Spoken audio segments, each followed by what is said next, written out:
Hola a todos, bienvenidos a una nueva entrevista organizada por la Fundación Internacional ORP. Hoy tenemos el placer de conversar con Santiago González, presidente de APSAL, la Asociación de Especialistas en Prevención y Salud Laboral.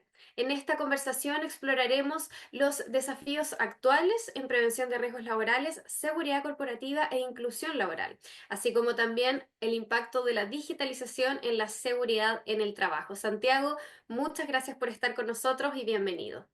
Gracias a vosotros. Santiago González cuenta con más de 30 años de experiencia en prevención de riesgos laborales, seguridad corporativa y ergonomía industrial.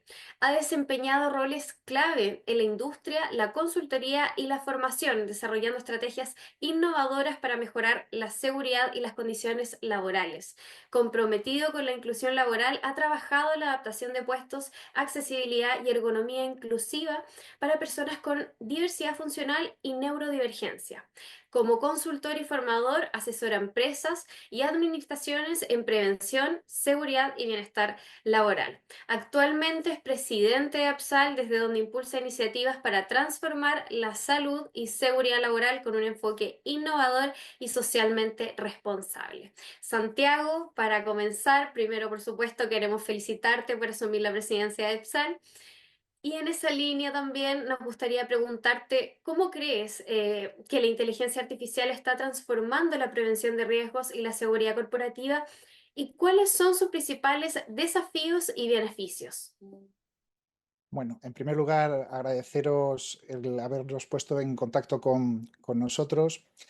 Y referente a tu pregunta, antes de responderla, me gustaría ponernos en contexto, ¿no? Sobre todo las personas que somos de los años 70, como soy yo. Hemos estado viviendo a lo largo de esta década muchos avances tecnológicos, ¿no? En estos últimos 10 años. Sí que es cierto que la inteligencia artificial ha sido a lo mejor el más visual, seguramente por el cine, ¿no? Es decir, todo el mundo piensa que es la toma de conciencia de las máquinas y la tecnología, pero realmente todos los avances tecnológicos que hemos vivido, los primeros años siempre han sido un poco convulsos, como es la inteligencia artificial. La inteligencia artificial ha entrado con toda la potencia en educación, en la tecnología, mundo militar, en medicina, y no podía ser menos que ha entrado en la prevención de riesgos. ¿Beneficios que puede tener la inteligencia artificial para nosotros? Muchísimos. Es decir, al final la inteligencia artificial lo que va a hacer es analizar una gran cantidad de datos y sobre todo en tiempo real. ¿Eso qué nos va a permitir? Pues, por ejemplo, monitorizar riesgos, movimientos ergonómicos de los trabajadores. La verdad que para nosotros va a ser un avance importantísimo con estas tecnologías, sobre todo en el ámbito de la seguridad y la ergonomía, sin olvidar la higiene. Sobre todo va a ser eso, ¿no? El manejo de gran cantidad de datos.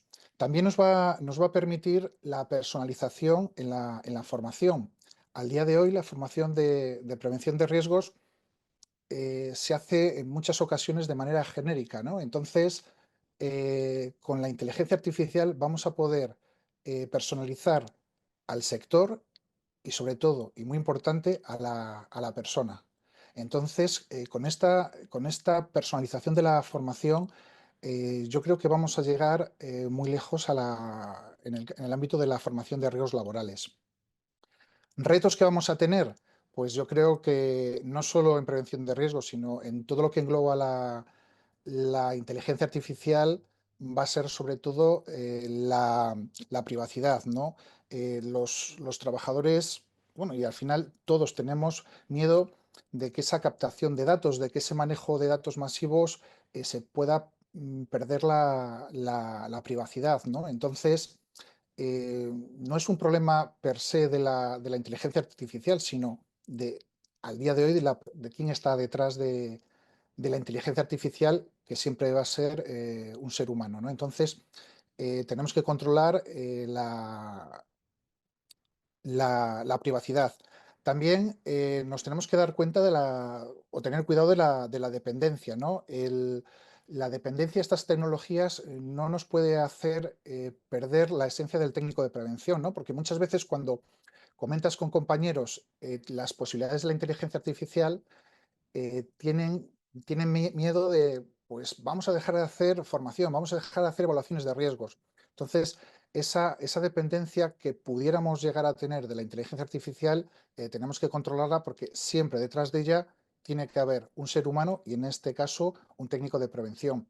Y por último, la disponibilidad. Es muy importante que en los avances de estas tecnologías eh, puedan acceder todas las empresas. Recordemos que en España más del 90% son pymes, ¿no? Es decir, muchas veces en grandes empresas estos desembolsos no pueden ser un coste añadido grande para ellas, pero para una pequeña y mediana empresa puede ser importante. Entonces tenemos que intentar que la disponibilidad de estas tecnologías sean comunes para todas las empresas, empresarios y trabajadores. Santiago, la seguridad en el trabajo ha evolucionado, ¿cierto? De una visión tradicional a un enfoque más holístico. Queremos preguntarte, ¿por qué es crucial adoptar un modelo de seguridad integral que abarque factores físicos, psicosociales y tecnológicos? Sí, es muy interesante esta pregunta porque son maneras de ver la prevención. A grandes rasgos, hay dos grandes corrientes, vamos a decir, filosóficas o de ver la prevención. Una que ve el trabajador y los riesgos que cubren esas 4 horas, es decir, cuando el trabajador está dentro de la empresa, de las instalaciones, y entonces el empresario y el técnico tienen que velar por la seguridad y salud de ese trabajador en ese lapso de tiempo. Hay otra corriente donde se ve el trabajador de una manera más integrativa, más holística, ¿no? Es decir, que el trabajador no es un trabajador esas 8 horas y luego nos olvidamos de él, ¿no? Es decir, tenemos que tener verdadero cuidado de que ningún riesgo que pueda existir en el centro de trabajo se pueda llevar a casa o que ningún riesgo que pueda tener en casa se lleve al centro de trabajo. Y me voy a explicar con esto porque puede parecer eh, que la empresa va a controlar la vida del trabajador y no es así. Por ejemplo, un trabajador que trabaja con amianto, que pueda tener riesgo de que en su ropa, aunque sí que existen protocolos muy, muy férreos con el tema de limpieza, pero si el trabajador fuera descuidado en este proceso, podía llevar restos de amianto a su casa y poner en riesgo a su núcleo familiar. Al igual que también encontramos casos donde, por ejemplo, un trabajador con, no sé, una muerte de un familiar, un divorcio complicado, es decir, problemas personales, se los trae al, se los trae al trabajo y eso puede incluso producir un riesgo, ¿no? Un accidente. Entonces, tenemos que ver al trabajador como un todo, como una persona y poder ayudarle en todo su trabajo, ¿no? Pero sobre todo, digamos, dando importancia a eso, ¿no? Es decir, que no es que la empresa o que el técnico sea un rol intervencionista, ¿no? Sino ver al trabajador y a los riesgos con un todo, ¿no? Es decir, hasta hace poquito la seguridad simplemente era pues el ponte un arnés, caídas, ruido y demás. Entonces tenemos que añadir también los riesgos psicosociales, etcétera, ¿no? O sea que al final es ver al trabajador en un todo. A lo largo de tu trayectoria, has trabajado en la adopción de puestos de trabajo para personas con diversidad funcional y neurodivergencia. ¿Cuáles son los mayores retos que enfrentan las empresas en este ámbito y qué estrategias recomendarías para una inclusión efectiva? Pues si esta pregunta me lo hubieras hecho hace 10, 15 años, te hubiera dicho otra cosa de lo que te voy a decir ahora, ¿no? Hace 10 años, pues te podía dar el discurso, vamos a decir, políticamente correcto de que todas las personas merecen las mismas oportunidades, de la inclusión y demás, ¿no? Eh, pero en esta última década, yo por un problema de salud pertenezco ahora al colectivo de personas con discapacidad y en esta última década he tenido a un niño dentro de la neurodivergencia, ¿no? Entonces, sí que os puedo asegurar que desde dentro las cosas se ven muy distintas afuera, ¿no? Lo primero que tenemos que dejar claro a las empresas que es quitarle ese miedo, ese desconocimiento a las personas con diversidad funcional o a las personas con neurodivergencia. Eh, la gran mayoría de las empresas lo ven como un costo, lo ven como al final como un problema, ¿no? Tener una persona con diversidad funcional muchas veces se convierte en un problema porque no saben cómo gestionar esa nueva incorporación, esas nuevas personas. Pero aquí sí que me gustaría poner un ejemplo. Hace pocos años la NSA para su departamento de encriptación e inteligencia artificial pedía personas con autismo, ¿no? Porque sabían que focalizaban muy bien un problema y para el tema de desencriptación pues buscaban ese perfil. O sea, que es que muchas veces no es buscar, no es buscar el problema, sino la oportunidad que la hay. O sea que lo primero es quitar ese miedo y ese desconocimiento y aquí, en este caso, tenemos mucho que ver los técnicos de prevención. Luego también hay un rol importante en la captación de estas personas, ¿no? Los procesos de selección se deben adecuar a estas personas para que los puestos también sean atractivos a las personas con discapacidad y que vean que sí que es cierto que el mercado se abre hacia ellos y puedan aportar a ese tejido empresarial. Y por último, y aquí al 100% estaríamos nosotros los técnicos, apoyados lógicamente por la dirección de la empresa, por el diseño de los puestos. Y aquí no significa que vamos a diseñar un puesto de trabajo para una persona con discapacidad o con neurodivergencia. Si nos atenemos a la legislación, el diseño de puestos desde el inicio tiene que estar pensado con la seguridad. Y cuando diseñamos un puesto, no tenemos que hacerlo pensando en puede haber o no puede haber una persona con discapacidad. Al final, una persona con discapacidad puede ser, como digo yo, a tiempo parcial, pues si te has roto una pierna y vas con muletas.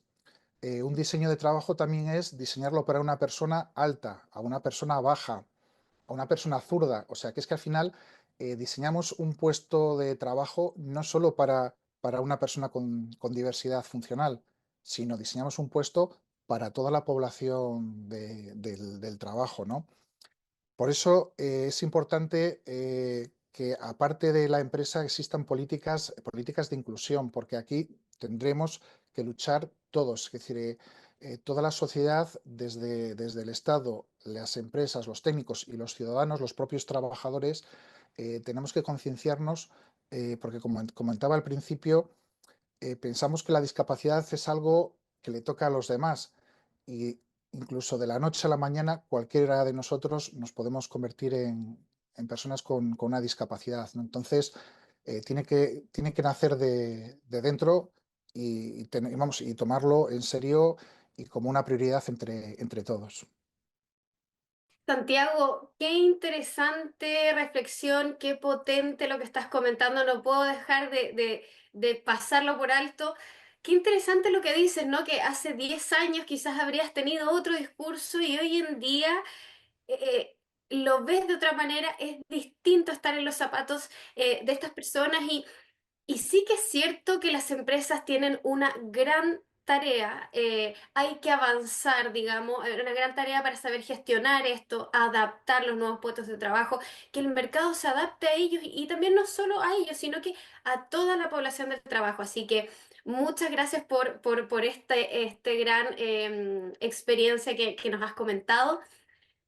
Y continuamos, te queremos preguntar, los factores psicosociales como el estrés laboral, la carga mental y el liderazgo impactan significativamente en la seguridad y en el bienestar de los trabajadores.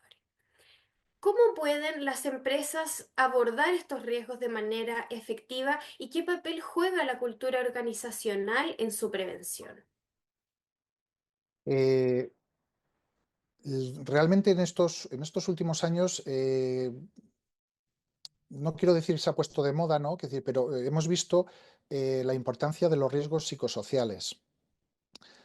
Pero aún así tenemos mucho que trabajar y hay mucho por hacer, porque al día de hoy, tanto, no quiero generalizar, ¿no? Pero tanto empresas como trabajadores siguen viendo los riesgos psicosociales como algo individual, ¿no? Es decir, la persona que es acosada, por ejemplo, lo ven como un problema suyo, a lo mejor de debilidad psicológica, y el problema del acosador lo ven como un caso aislado de que esa persona, pues, vamos a decir, es mala, ¿no?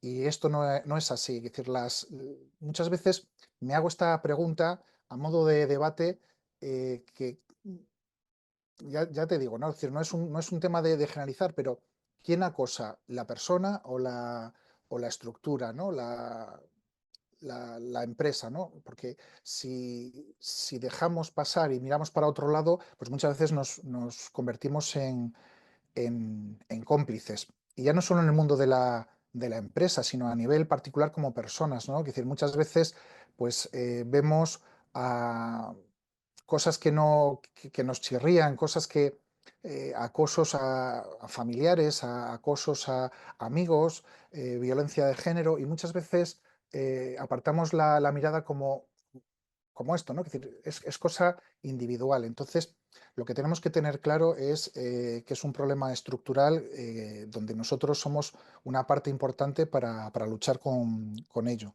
¿Qué es lo que podemos hacer desde la prevención? En primer lugar, crear entornos saludables, ¿no? Estoy aquí hablando específicamente de los riesgos psicosociales, estructuras saludables, cargas de trabajo correctas. Sé que al principio es complicado, al igual que al principio en los años 70 era complicado que los trabajadores se pusieran un arnés, que los trabajadores se engancharan, pues al principio va a ser complicado el darse cuenta de que a lo mejor estamos cargando a un trabajador el trabajo de tres, porque pensamos que de esa manera nos ahorramos dinero, y vamos a ver cómo al final, tanto con los riesgos psicosociales como la seguridad en general, no ahorramos dinero, sino que lo perdemos. En segundo lugar, lo que tenemos que hacer es la formación en riesgos, porque sí que es cierto que muchas veces hablamos de los riesgos del estrés laboral, pero hay muchos puestos que por sí van a tener estrés. No sé, pensamos en un médico, en una médica, en una enfermera o un enfermero en urgencias, ¿no? Es decir, ahí el estrés va a estar siempre. No podemos decir vamos a quitar el estrés. Entonces tenemos que dar al trabajador herramientas para gestionar ese estrés. Es importante que el trabajador tenga herramientas para poder controlar el estrés.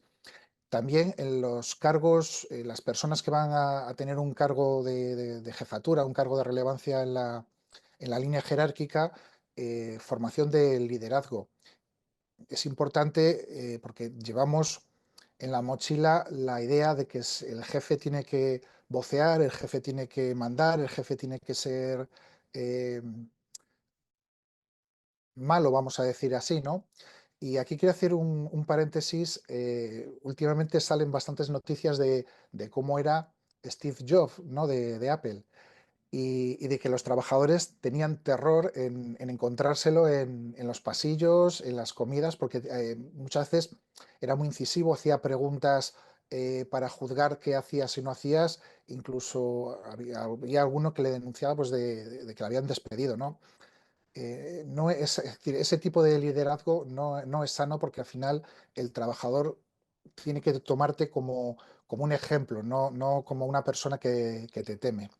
Y por último, es triste pero cierto que hay que decirlo, también tenemos que proveer a la organización cuando ha pasado, ¿no? Es decir, nuestra labor es prevenir que exista casos de riesgo psicosocial, pero siempre va a haber algún caso, entonces tenemos que tener herramientas, en primer lugar, para acompañar al trabajador que ha sufrido el acoso y, por otro lado, el tener herramientas para evaluar qué es lo que ha pasado, qué ha fallado y cómo podemos evitarlo, ¿no? Al final no deja de ser una evaluación de riesgos como cualquier otra. Importantísimo, ¿no? Crear entornos saludables, tener ojo con las cargas de trabajo, que sea una carga de trabajo correcta, un liderazgo que dé un real ejemplo para el trabajador y importante también la formación en riesgos. Preguntarte con el avance de la digitalización y la automatización en la industria, ¿qué avances,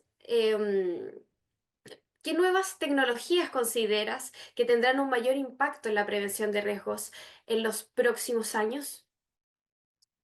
Pues una la hemos comentado al comienzo de esta conversación, ¿no? Que sería la inteligencia artificial.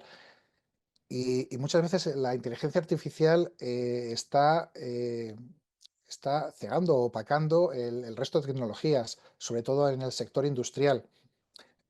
Por ejemplo, los exoesqueletos. Los exoesqueletos nos van a ayudar a que el trabajador pueda tener, sobre todo en manejo de cargas, una mejor jornada laboral. O en el caso, por ejemplo, de trabajos donde está las 8 horas de pie, pues gracias a un exoesqueleto, pues podemos que parte de esa jornada se pueda hacer en la postura de pie sentado, ¿no? Es decir, que el tema de los exoesqueletos aún queda mucho por trabajar, pero es una tecnología muy importante y a tener en cuenta. Otra importantísima son los robots colaborativos, ¿no? Los cobot.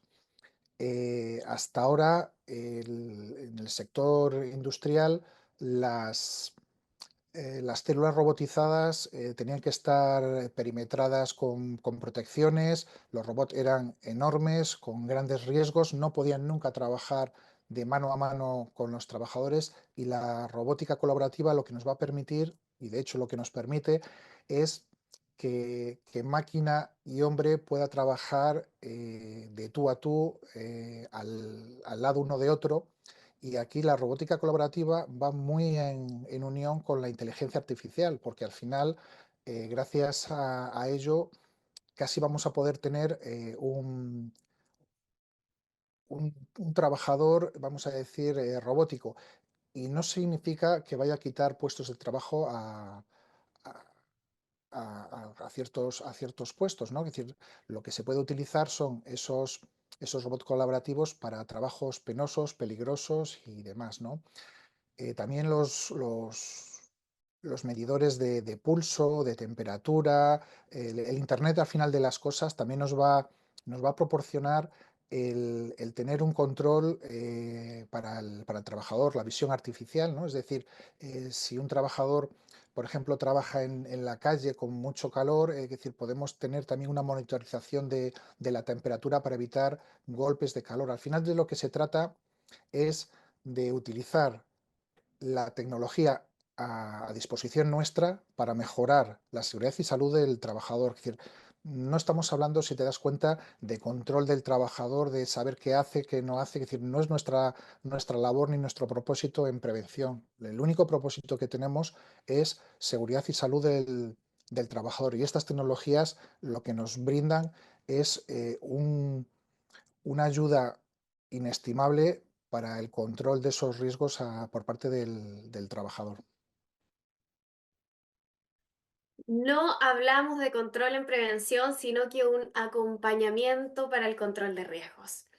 Como presidente de EPSAL, lideras iniciativas para mejorar la seguridad y salud.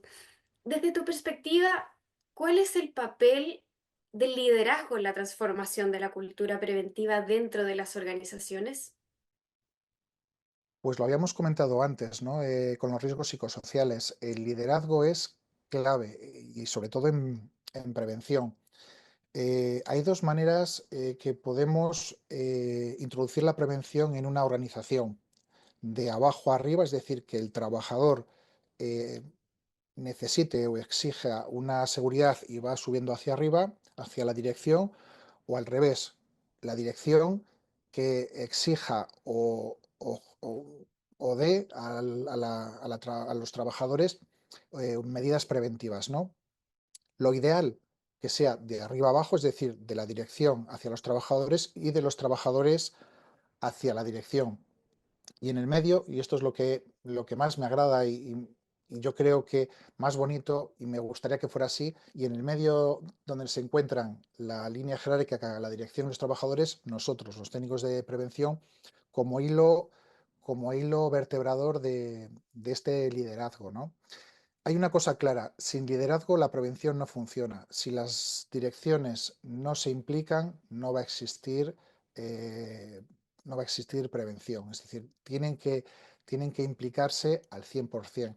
Un liderazgo que crea en la prevención eh, va a hacer la tarea nuestra mucho más fácil, ¿no? Es decir, es el compromiso que da, el ejemplo que da, lo que va a motivar a los trabajadores.